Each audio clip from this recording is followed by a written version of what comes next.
This video will show you exactly how to delete your Monopoly Go account quickly and easily. Maybe the in-app purchases are getting out of hand, or perhaps you're just craving a break from the virtual real estate market.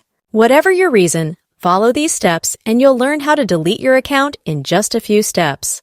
We're going to open the Monopoly Go application on our device and then make sure that you are logged into the account which you want to delete. After you do that, you'll click on these 3 horizontal lines at the top right corner of the screen in order to open the side menu right here. After you open this, you'll get a couple of options related to your account, and the option which we want to click on is the settings right here. A pop-up window will appear over your screen where we can change some settings. Like the app language, we can contact the customer service if we need to, but let's tap on this green Manage Account option. The app will then give us an option to disconnect or log out from our accounts if we want to use another account.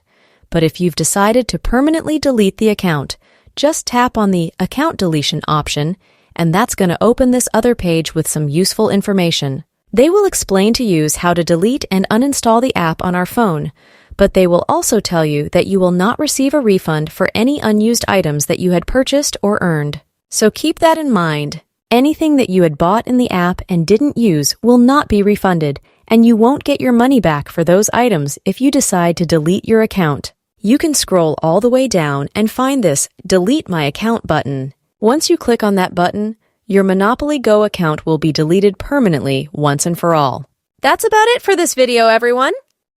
If you need more similar Monopoly Go tutorial videos like this one, then make sure you check out the playlist from the description of this video, and I'll see you in the next one.